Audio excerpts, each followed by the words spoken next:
نگاہوں میں، ہماری نگاہوں میں کربلا کا چاند نظر آنے لگتا ہے۔ نذرانہ دیو نماز میں نے پیش کیا آقا امام کی بارگاہ میں، اے امام حسین ذرا یہ تو بتائیے، ہم نے دیکھا ہے کہ کربلا کے میدان میں آپ ہیں مسکرا رہے ہیں، کربلا کے میدان میں آپ ہیں ہنس رہے ہیں، کربلا کے میدان میں آپ ہیں لیکن کوئی شکر نہیں ہے۔ اے میرے آقا حسین یہ تو بتایا جائے، یہ دنیا کا دستور ہے کہ کسی کا بیٹا مرے تو گھر برباد ہو جاتا ہے، کسی کی بیٹی مرے تو گھر برباد ہو جاتا ہے، کسی کا سہاگ گزرے تو گھر برباد ہو جاتا ہے، کسی کا بھانجا دشمن کے نرغے میں آ کر دم توڑ دے تو گھر برباد ہو جائے، کسی کے گھر میں کوئی جنازہ نکل جائے تو گھر برباد ہو جائے۔ یہ دنیا کی تہذیب ہے، یہ دنیا کا تمدن ہے، یہ دنیا کی ریت ہے، یہ دنیا کا روایت، دنیا کی روایت ہے کہ کسی کے گھر سے جنازہ نکلے تو گھر برباد ہو جائے۔ لیکن واہ رے حسین تمہاری شجاعت کو سلام، اے آقا حسین تمہاری بہادری کو سلام، اے آقا حسین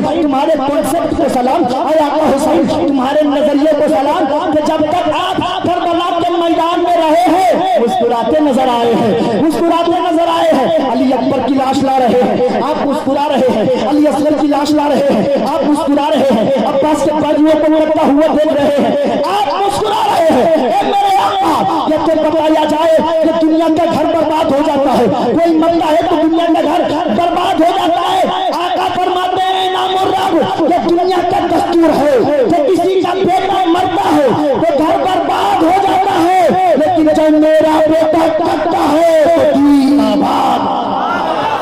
میرا بیٹا کرتا ہے تو دین آباد ہو جاتا ہے، میرا بیٹا جب کرتا ہے تو دین آباد ہو جاتا ہے۔ میرے امام نے دین کو اتنا آباد کیا، اتنا آباد کیا، اسی لیے تو گاندھی نے کہا تھا جب انگریزی سامراج تھا تو انگریزی سامراج سے لڑنے کے لیے جب بغاوت کا پرچم گاندھی نے بلند کیا تھا تو انہوں نے کہا تھا میری قوم کے لوگوں آج تم مجھ کو تانا دے سکتے ہو، آج تم مجھ کو برا بھلا کر سکتے ہو، اتنی بڑی انگریزی سامراج سے وہاں ٹکر لینے جا رہا ہوں، تم کہہ سکتے ہو کہ یہ کون سی عقل مندی ہے، یہ کون سی دانش مندی ہے، لیکن میری قوم کے لوگوں میری بات کو سنو، ذرا قریب آ جاؤ، تم لوگ حسینی کردار اپنا لو۔ لوگوں نے کہا یہ کون سی بات کر رہے ہیں آپ، یہ کیسی بات کر رہے ہیں آپ، یہ تو مسلمانوں کا کوئی پیشوا ہے جو کربلا میں جا کر کے خود بھی کٹا، 72 کو کٹا دیا۔ امام کی بات ذرا غور سے سنیں، گاندھی نے کیا کہا تھا؟ گاندھی نے کہا تھا اے میری قوم کے لوگوں ذرا سنو تو صحیح، اگر کربلا میں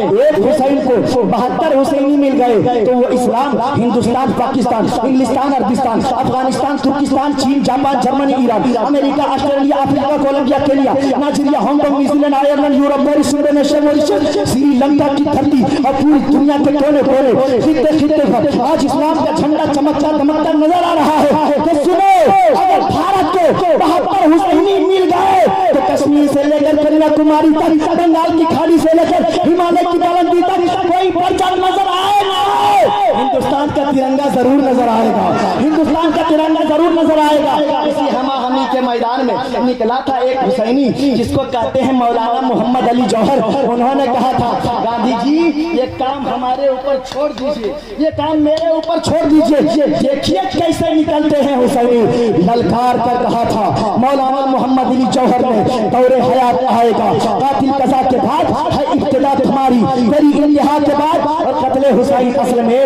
مرگ یزید ہے، اسلام زندہ ہوتا ہے ہر کربلا، اسلام زندہ ہوتا ہے ہر کربلا کے بعد۔ خوب کی سیر چمن پھول چنے شاد رہے، باغ با جاتا ہوں میں گلشن تیرا آباد رہے، استغفر اللہ ربی من کل ذنب واتوب الیہ، لا الہ الا اللہ محمد رسول اللہ۔ السلام علیکم ورحمۃ اللہ وبرکاتہ۔